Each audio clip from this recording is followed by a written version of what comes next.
Tonight's episode is sponsored by Zombie with a Shotgun. Are you guys tired of the same old zombie projects where the humans need to survive the zombie apocalypse, or when the humans fight each other and the story isn't really about the zombies at all? Zombie with a Shotgun is going to be the zombie film where all the rules we know about other zombie films go right out the window. In this zombie film, the zombie will be the hero, and it will have other zombies to help out on the war against the humans. The story follows Aaron, who isn't sure if he is infected with the zombie virus or some other infection. He takes this journey along with his girlfriend Rachel and his shotgun, where they both find out the deep secrets about the zombie virus and their love life. Also sponsored by Preacher 6, offering salvation to the worst kind of people, 6 bullets at a time. Hello folks, and welcome to the third podcast. This is actually the second part of our Death House podcast from last week, and tonight we're joined with Scott, Amanda, and Stefan. I'm Josh, and tonight's special guest is writer and director Harrison Smith of the new Death House movie. Thank you very much for being here, sir. I really appreciate it. You're welcome. Thanks for having me.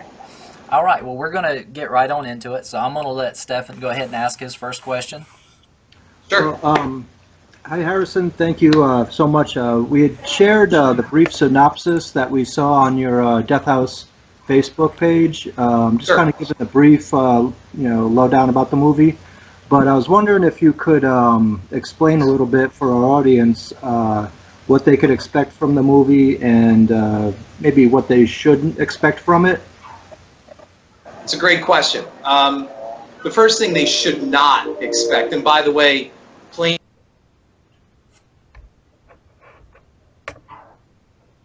they should not expect a mashup of the traditional icons. This Death House is not Freddy versus Michael Myers versus Pinhead versus Candyman.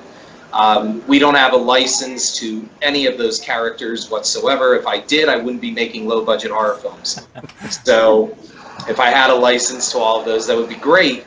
And it's also not the Expendables of horror. A lot of people are calling it that, and we did not call that. That was not a thing that was started by us, by the Death House people. It was more along the lines of the media picked that up. The Expendables of horror, like when that was pitched even to me, I said to Mike Eisenstadt, the producer, I said, I don't really have any interest in making this because when you say the Expendables of horror, it sounds like that this should be double billing on some drive-in movie somewhere. Yeah. So it sounds cheap and it sounds gimmicky, and that's not what I wanted whatsoever. This is not Abbott and Costello meets Frankenstein. So when you hear the Expendables of horror, like you'll be watching this horror film and then suddenly be going, oh look, there's Sid Haig. Oh look, there's Kane Hodder. I don't want a Scooby-Doo episode kind of thing. So we wanted to, what I think it's more closer to is like it's a mad world with just horror figures, that they're very organic, the way that they come in to the film and the way that they're utilized. I mean, all of them have a role. It's not like we're just sticking someone somewhere to say, oh, look, here's cameo 1, here's Easter egg 4. We're not doing that. And in fact, to show you how I've stayed away from the gimmick thing, we have an Easter egg that was just so phenomenal, and it was so good as a horror buff, I just couldn't use it. Because if I used it, you kind of jumped the shark, and I couldn't use it. But it'll be on the deleted scenes, it'll be on the DVD extras, and I think a lot of people are going to bitch at me when they go, why the hell didn't you use that? But I wish I could tell you. I mean, I could, but then it just ruins it. But I'm telling you, it's one of those situations of just because you can doesn't mean you should. So, Right. So it's not going to be like, say, Jason Voorhees versus Michael Myers versus Freddy Krueger. Exactly. That's, I think, some of the misconceptions that maybe some people had when they were reading the press releases at first. And, but from what we read, it sounds wonderful. And honestly, yes, this is an all-fresh original story featuring a number of icons. I mean, I can tell you in the first 30 minutes of this film, we have almost 15 horror icons in the first 30 minutes. That's pretty damn good. Okay, and that's just the first 30 minutes. There are a lot of surprises in this. And there are a lot of names that we haven't even posted on the IMDb because we want to keep things a surprise. And you know, I wanted to be very loyal to the horror genre itself. This is not satire. This is not a spoof. There's no gimmick here, and there's no goofiness or tongue-in-cheek. It's very straight-up horror. I think fans are going to be very thrilled with the practical effects, the gore, the violence, and the way that the movie is paced. It starts out like a roller coaster ride. You get in that car, and it's starting to tick, tick, tick, tick, tick, and you know it's coming. And we get you up the hill, and then when it goes down, it's up and down for the rest of the movie. And actually just have one brief follow-up to that, because I was actually going to ask this a little bit later, but since you had touched upon it, you had mentioned that there was some Easter eggs and some surprises for the audience to kind of pick out. Could you touch on it just a little further for some of our viewers? Sure. When they say there are Easter eggs, it's more than just visual, and it's more than just looking for the cameo star. We didn't hide people. Okay, so look, if you have to spend your time during the 90-some minutes this movie will play trying to pick out, then we didn't do our job. Okay, then you're not in the movie. That's how I feel. I don't want people going, oh, look, let's see who we can find. That's a distraction. However, then that's a gimmick also as well. However, what we did is in the script, I can give you an example. There's a well-utilized line from The Exorcist, and it works really well, and it's very organic, and it's very natural in the film. And when some people caught it, like just watching the rough cut, they're like, that's freaking great how you work that in there. It's not like we're calling attention to it, but for horror fans, true horror fans, they really have to listen and pay attention. Okay, this is not just dumbed down horror. This is not, we're just throwing a bunch of blood and gore and boobs up on the screen and that's it.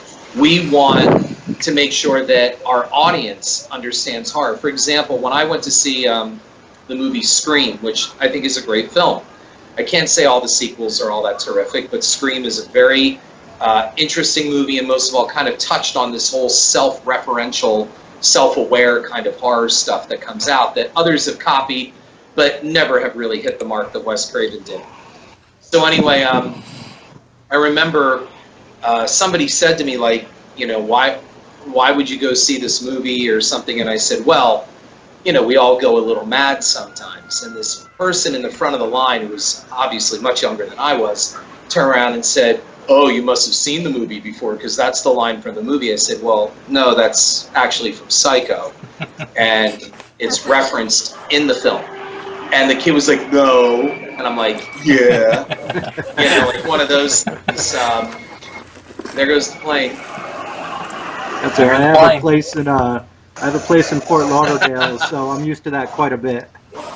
Yeah, so, you know, we put a lot of things in there that you really do have to pay attention. But if you don't get them, it doesn't take away from the enjoying the experience of the film. That's really what I want. Like I said, if you start populating it with things, then it becomes a gimmick. And that's what we really worked hard to avoid. And if you missed something the first time, it just means you watched the movie a second or a third time. Thank you. There we go. Then please go back and watch it again and tell your friends. Oh, of course. Thank you, Josh. Yeah, and I was also wanting to ask, I was looking up the history of the prison and everything where you filmed, and the stuff that happened at that prison was just unheard of. What was it like filming in a location with that much history? Well, it was interesting. It was the crew. It was our crew that bought the book on the institution called Acres of Skin is the title of the book, which is a gruesome title all on its own. And they were the ones that kind of filled us in on stuff as we were shooting. You know, like in between takes, hey, did you know that this happened over there? And we were all like, what? You know, from skin grafts, you know, like the skin experiments, the grafting experiments, tuberculosis experiments, human experimentation, which is what happens in Death House anyway. As you've read from the synopsis, Death House is like the Area 51 of prisons. So there is a lot of stuff that goes on inside that is not under congressional oversight, that is built upon the history of the MK Ultra experiments and the CIA experiments of the 40s, 50s, and 60s. And really what you're seeing is, before we start hitting the supernatural stuff, we really focus on the evil that men do to one another. So, and I was very careful about that even in the writing of the film. There are no scenes of animal experimentation in this film. I always feel that's a cop-out. If you have to show the dog dying or the animal sacrifice, you don't have much to engage your audience. That's like a low point to try to get a reaction from your audience. It's like, I always describe it as the gratuitous hypodermic needle shot, like in Halloween 2, where Michael has to stick the hypodermic needle in the nurse's eye, because you really don't have anything else. So we'll do that to make your audience squirm. John Carpenter didn't need that in the 1978 film, but in the sequel, they had to do it. And in fact, Tommy Lee Wallace had told me when he got the script for Halloween 2, his heart sank. He said, all the things we avoided with Halloween were in Halloween 2. So I know that Halloween 2, I always write about this, it gets a free pass from fans. Oh, no, it's great. No, it's not. It's a mediocre film. It's not a terrible film. I mean, Dean Cundey came back and shot it again. How bad can it be? However, it's not a great film. No. No, it's nothing like the original, that's for sure. No. That's my favorite movie ever. So Absolutely.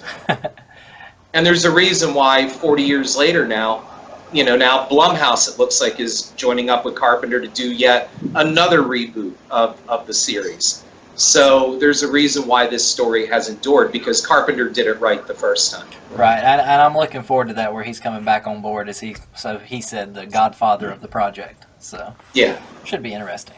And, yeah, interesting no matter what. Oh yeah, and Stefan, I believe you had the next question. Oh, referring to this being that it was Gunnar Hanson's script that was handed to you, can you tell us any of the influences that you may have had as you rewrote it? And actually, it's sort of a three-part question. It's kind of an easy one because it all pertains to the script.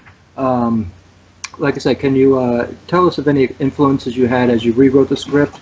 But also, can you touch on the strength of the script, Gunnar's take on the script in the movie, and also I heard that you had sent the script out for review, and if you could just tell us a little bit about that and what came of that. Sure. For our audience. Cool. Sure. These are great questions. I mean, because you're focusing on the main thing, and that is, without a good story, you have nothing. And I think we're all experienced, especially in this genre right now, where we've seen lots of movies with high production value, great special effects, even great cast, and yet, what do you got? About the story. Yeah, it's all about the story. That's right. Without a good script, you have zero. So I was brought the script by Gunnar Hansen back when I was in Los Angeles at a screening for my film Zombie Killers. And Mike Eisenstadt and producers Stephen Chase and Rick Finkelstein of Entertainment Factory came up to me afterwards and they said, listen, we have this story. Mike wants to meet with you at a restaurant tomorrow to talk about this. It's a Gunnar Hansen. I'm like, oh, Gunnar Hansen. Well, shoot, why wouldn't I want to hear about this? I'm listening. So I met with Mike and he pitched me the idea, and there were two scripts. There was Gunnar's original script called Death House, and then there was a rewrite. And Mike said, read both of them and let us know what you think. So on the flight home, I read Gunnar's script. It was a very esoteric kind of horror film. I think the closest to describe it in comparison would be The Shining. It would look beautiful, but even by Gunnar's own admission, and I am not attacking Gunnar, Gunnar and I have spoken about this many times, that's why Gunnar needed a rewrite, because he felt that there wasn't enough action pushing the story along, and he wasn't good with dialogue, and that was under his own admission. And so he came to me about it. However, the rewrite that was done was dreadful. It was horrendous, and Gunnar agreed 1,000% over that. So we just threw that out. The rewrite was awful. And it wasn't Gunnar's rewrite. They hired somebody else to rewrite his script, and it was just terrible. And they went the other route, where they took Gunnar's almost very artistic horror film and they turned it into torture porn, is what they did. Because, like a scene in the script, I know when I'm being chased through an abandoned asylum in the basement, I often stop to have sex when homicidal maniacs are chasing me. Of course. It's the natural thing to do. Right, Yeah. Well, I mean, when nature calls, that's you know, you listen. So Gunnar and I met a number of times in person, talked on the phone a number of times, and started talking about what he wanted out of Death House. Aside from amalgamating all these horror icons together, he understood the same thing. He didn't want it to be a gimmick. Well, unfortunately, what we didn't know, because Gunnar was such a gentleman and so soft-spoken, is that he was dying of pancreatic cancer. And I did not know this. No one knew this. And then he died in the fall. Now, before he died, I started writing a treatment, and you asked, where did I get this from? What are the influences? So I was wondering, what do I do? The original was set in an abandoned asylum. A TV documentary crew goes into the basement of this asylum to find that it's not really empty anymore, that the patients have always been there. And I kind of felt we've been there and done that. So I was sitting in a coffee house or a bar, and I was writing the treatment. I wanted to get out. I am that guy standing at the high top working on my screenplay, you know, and the preview for Jurassic World came on, and it was the world premiere preview of the trailer, and suddenly it hit me. Jurassic Park without the dinosaurs. That's what this should be. We have this prison, we have 2 federal agents going on tour, and the ride breaks down and the monsters get out. That's really what the premise should be. In addition to that, Gunnar wanted to make sure that 4 characters remained in the film. He called them the 4 horsemen. I changed them and added a woman and created the 5 evils. And they are in the depths of Death House. They are the worst of the worst. They are the most deadly. They are the most threatening prisoners inside that institution. And basically it's a race against time for our federal agents to descend into the 9th level of Death House, which, of course, according to Dante's 9 circles of hell, the 9th is hell. So they have to descend into hell to ascend out of it. And they are being pursued by Kane Hodder, who plays a character named Sieg, who is bringing him and his minions along with him because he has the same objective, to get to the 5 evils. So inspiration-wise, Jurassic Park. Inspiration-wise, The Wizard of Oz also as well. I think you'll be very impressed with how this thing ends. There's a little 7 in there. There's a little aliens in there. There's quite a bit in there. But what I'm really happy about is that we delivered a fresh and different horror film instead of the constant remakes and reboots and sequels which are coming out. Horror fans want something different. Now you got it. Awesome. Would you mind also the I'm sorry here. It was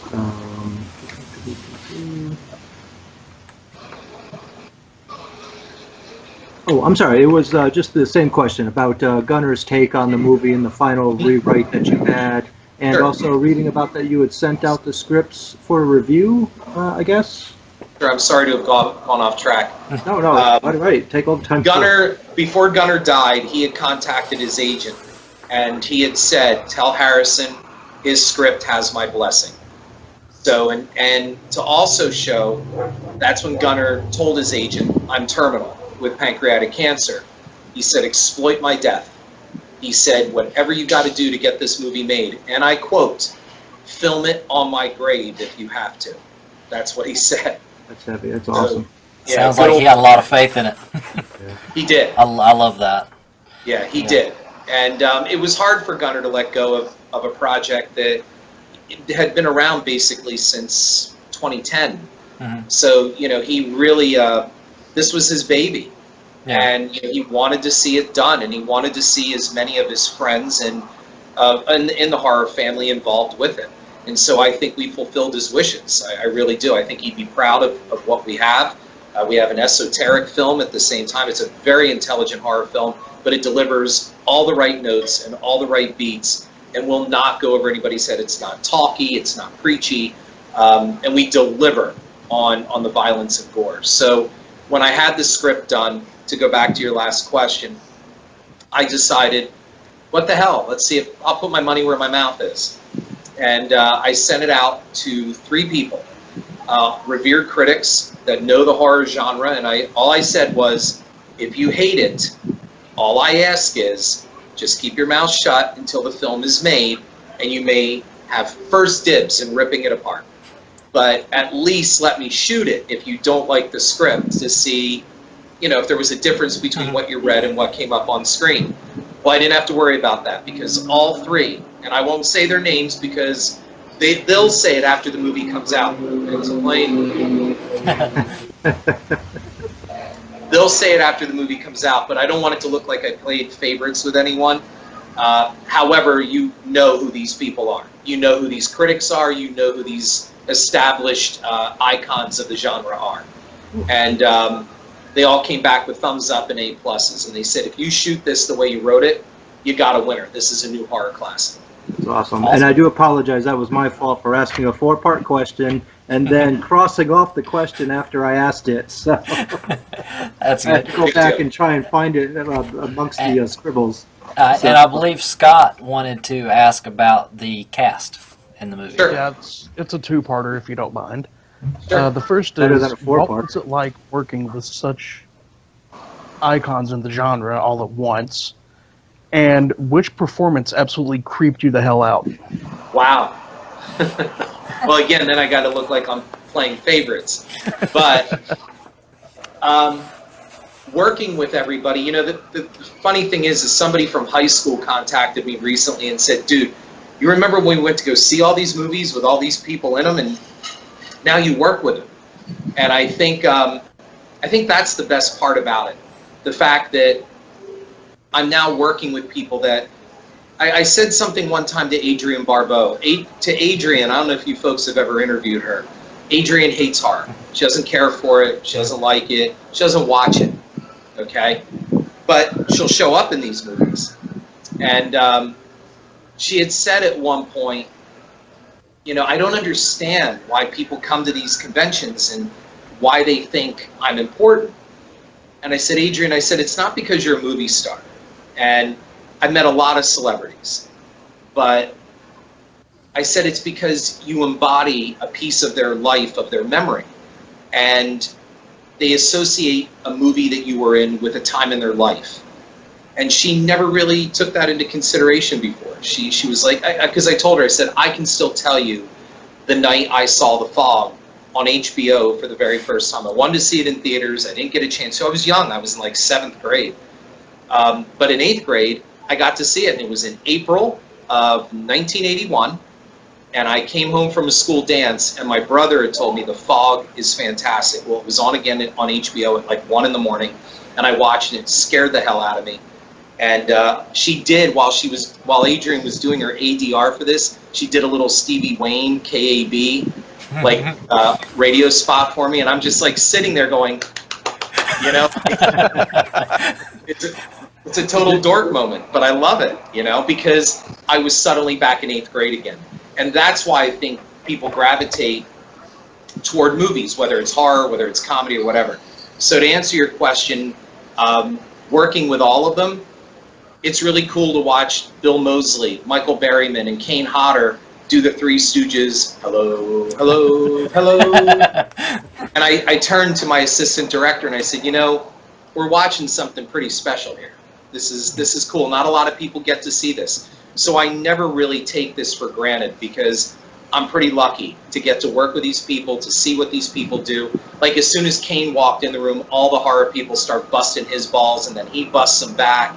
And it's funny to watch these people all like teasing each other, and yet they've played in such horrific movies, and yet they're just the nicest people. I gotta tell you, every single one of them were so nice. They're like, and you always hear people, oh, it's like a family on a movie set. But it really was. They were really nice people, and they always came in with a good attitude and something nice to say, and they were very patient, and I loved it. So I hope that answers your question. Actually, I have a very brief question that I know all the viewers want to know. Did I hear that you got to first base at this 8th grade dance before you came home and watched The Fog? Well, I got to first base. Yeah, I heard. I did my research. Awesome. awesome. And yeah, like you were talking about the feeling the first time and you get to meet them. The first interview I was ever able to do was with Felissa Rose way Oh back yeah. when Satan's Playground came out, and I had seen her, of course, in Sleepaway Camp, and Yep. I was very nervous. But she was Nervous. a great person. Yeah, she was a great Yeah, person. she is. I love that. Felissa's like my sister, and we're business partners as well. And Felissa is just one of the kindest people. Yeah, I don't think I've ever seen her upset, and I don't ever hear her talk badly about anyone. She's just always got something positive and kind to say. Kind soul. Yep, and I just wanted to ask, when you were doing the casting and everything in the movie, were any of the roles written for specific actors in mind?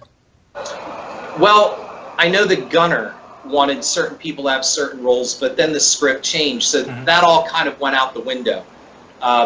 We knew we wanted some people for certain roles, and we approached them, and then they read the script and they said, I think I might be more suited for this role. And so we got on the phone and talked around and did some flip-flopping, and it worked. I think it's cast very well. And I think the other part of the question was, aside from what it was like to work with people, like, did anybody's performance creep me out? There were a lot of them. Sid Haig delivers a very chilling part. However, also Bill Oberst Jr., Bernard Forcher, and Sean Whalen, they are all in a scene together that is really stellar and very creepy. So, I mean, there are a lot of different scenes. R.A. Mihailov has a great scene. I think it's going to be a real crowd pleaser when you see what we do with him. I know something that actually freaks him out. What's that? Pigs. Pigs? Yeah. Really? I worked a convention, Scarefest in Lexington, and I was walking around with a pig mask on. Yeah. And he stopped me probably about 20 feet from his table. And I finally came back to him later with the mask off and asked him what was up, and evidently he used to work in a slaughterhouse. Oh. Wow. So evidently that just messes with him now. As it would. And still one of the nicest guys about talking to me about it. Envisioning his big old teddy bear. victims. Yeah, he's seen his old victims coming back to haunt him. Yeah, yeah. I believe the next question coming is from Amanda. She was wanting to ask you. Mm-hmm. I guess mine's more of, I wanted to know how far you've come from directing with starting with the Fields and how that came from your childhood. And I guess it was one of those, I watched it and it wasn't until after I watched it that I read up on it and realized it was based off your childhood. Yes. Well, I didn't direct The Fields. I produced and I wrote The Fields. It was directed by two directors, that film was, and that was my first film. Yeah, it's based on my childhood. It's based on what happened to me on my grandparents' farm in 1973. Cloris Leachman plays my grandmother, which I always say this all the time. Cloris didn't play my grandmother. Cloris channeled my grandmother. That's exactly how my grandmother was. The foul language, everything. It was the closest I'm ever going to see my grandmother alive again, is watching The Fields. And Tara Reid played my mother, and Josh Ormond played me as a little boy. I wish I had the poofy hair that he did. I mean, it's obvious I no longer now. I know, all the men here are basically... Oh yeah, we're all in the same boat there. But, and then I went on to 6 Degrees of Hell, which I wrote and produced, but I did not direct. And I had a lot of fun on that one. Joe Raffa directed 6 Degrees of Hell. But Camp Dread was my directing debut. And I love Camp Dread. I think it's a lot of fun. And there's a little Camp Dread Easter egg in Death House as well, too. Cool. And Zombie Killers we went on to next. And I was kind of pushed into Zombie Killers, kind of dragged, screaming and kicking into Zombie Killers, because aside from a handful of zombie films, I don't really think the genre is really all that exciting or innovative. I think it's pretty much the same thing all the time, and that is people argue and zombies attack. It's like, unless you put them in space, what are you going to do with them? And Yeah, I'm not knocking The Walking Dead. I think it's well done, it's well written, it's well produced, well acted, the whole thing.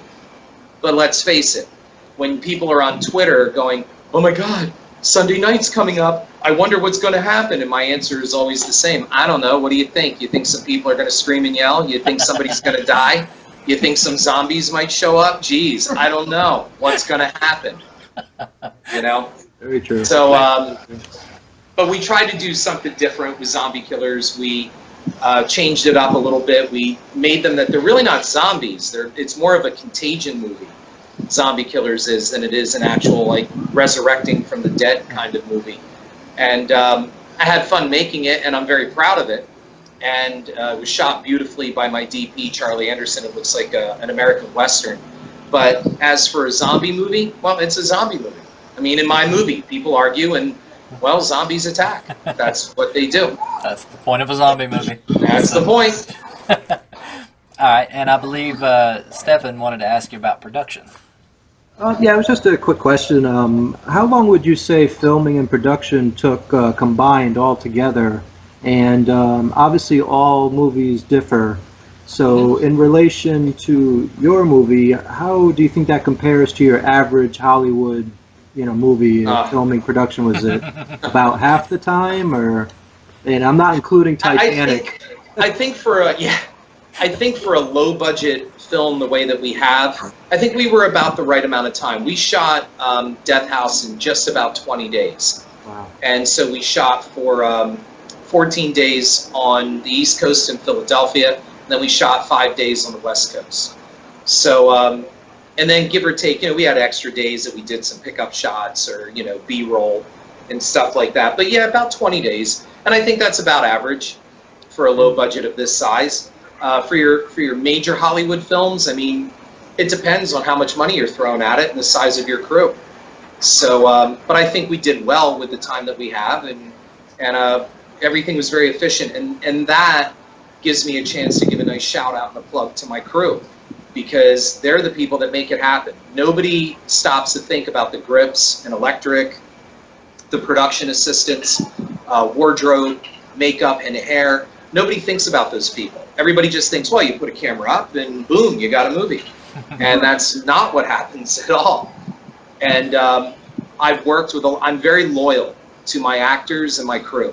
Most of the crew that you will see on Death House have worked with me on all my other films.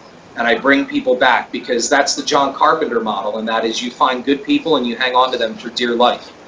And I do. I mean, you always change out people. Sometimes somebody has another job. They can't work on yours, and that's life. But I try to keep all my central crew and cast because they're great people, and I love working with them, and I enjoy working with them very much, and they seem to like working with me because they come back. So if I was a dick, I guess they wouldn't come back. But, I think Rob Zombie subscribed to the same philosophy. I did just have a quick question, just going off of what you just said as far as where the filming took place. So for our audience, the entire movie does not take place in the prison. No, we shot in the Mojave Desert as well, too. The film opens in the desert, which is pretty cool. So, yeah, it doesn't all take place in the prison. Plus, there are a number of virtual reality scenes that take us out of the prison. So everything isn't all claustrophobic. And, one of the things that critics like to jump on and trolls like to jump on is, oh, they just shot it all in one place. Never mind that Evil Dead was basically shot in a cabin, but that's okay. But you know what I mean? Like now it's like all these internet film experts out there. Well, it's obvious that they had a low budget. They just shot it in a single location, Well, never mind that it was a 300-room prison, but yeah. So, but we shot it in a number of places, yes. And we wanted to also break up the claustrophobia. Although that works for us, and you'll see, I can tell you this. Once they get in that elevator, it all changes. Everything you've seen up to that point, that's just cresting at the top of the roller coaster. So when you see the scene, when Dee Wallace, Cody Longo, and Courtney Palm get in the elevator and those doors go closed, now it changes gears. Awesome.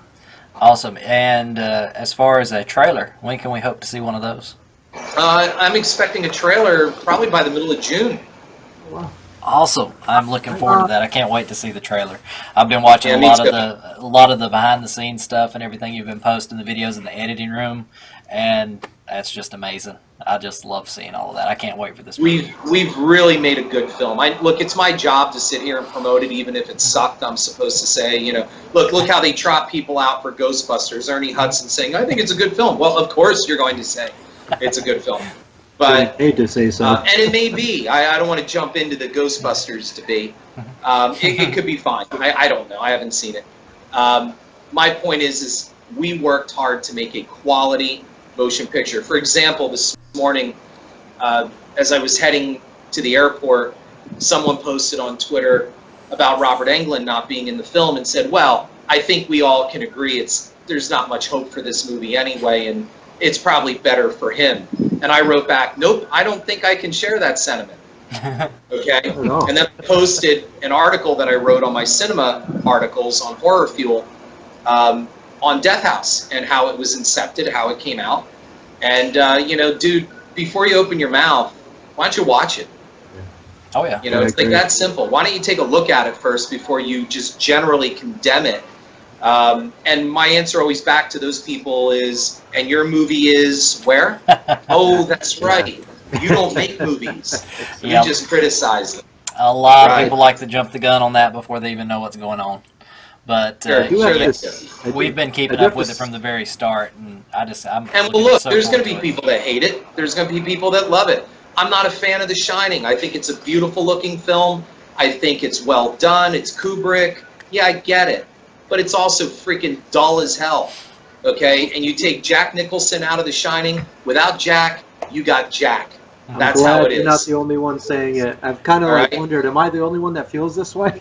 No. You're not. You're And really not. I was afraid to say And it. yet, when you hear people going, "Oh my God, The Shining is like one of the top 5 most terrifying movies," yeah, if you could stay awake, Yeah. Yeah, maybe you could. I admit, there's some creepy scenes. There are some definite creepy scenes in the film. There's no doubt. It's a beautiful looking film, and where Kubrick succeeded was making the Overlook Hotel itself a character. The Overlook is a scary beast. There's no doubt. In fact, I think it's scarier than Jack Nicholson, because Jack Nicholson is just chewing scenery. He's acting over the top. He's Jack being Jack. That's it. So for me, no, I would not put The Shining up there as one of the most terrifying motion pictures I've ever seen. I don't think it's bad, and I never bought the fact that he would even be with Shelley Duvall for 5 minutes, let alone conceive a child. Olive oil. Okay, Olive oil from So- Popeye. and I know that. Look, there's people out there. There will be people who hate it. There's people that hate Jaws. There's people that hate Halloween. You're never gonna please them all. What I do know is I sent my script out to some people that would pull no punches and would tell me, "Dude, this script sucks," or "You really better clean this up before you go into production." I didn't get that. That's how confident I was. I know I made a good movie, and I know I made a good movie for horror fans.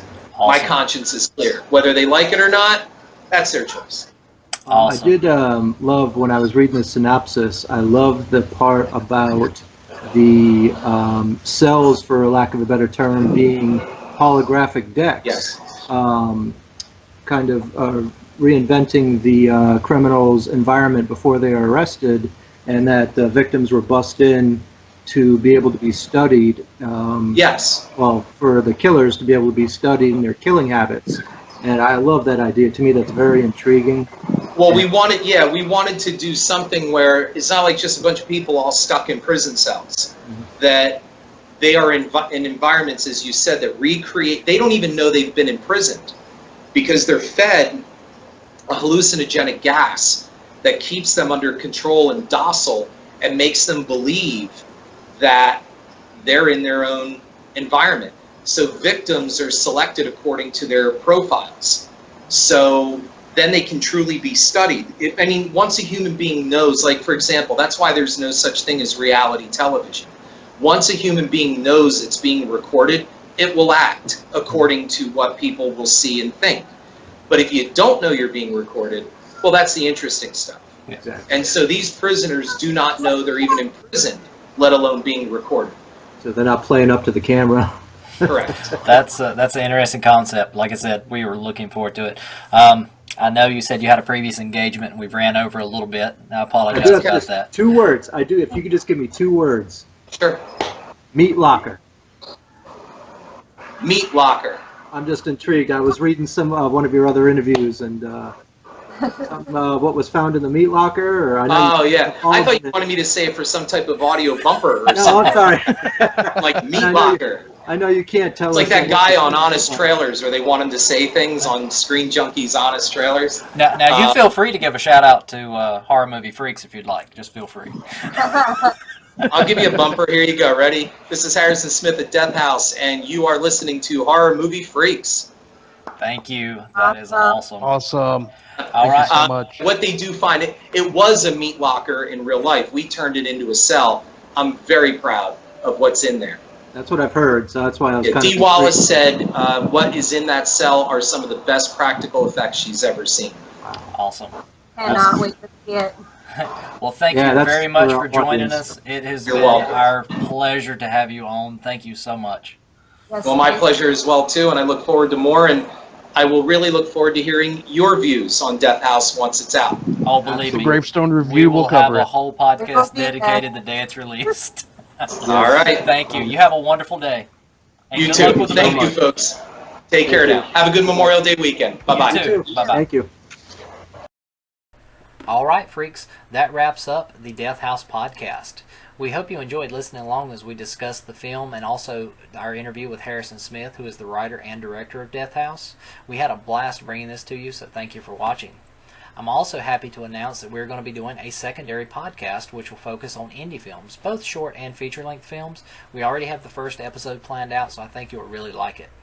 As far as next week's main episode, we'll be discussing Zombie with a Shotgun and Preacher 6. Both of these films are in pre-production, so we don't have a lot of details on the movie, but we did invite a special guest who is involved with both films, so maybe he can shed some light on what we can expect from them. So thank you for watching this episode. We really appreciate it. Please follow us on Facebook, follow us on Twitter, and please subscribe to our YouTube channel so you can stay up to date on any videos we may post. As always, stay morbid, my freaks. Thank you for watching.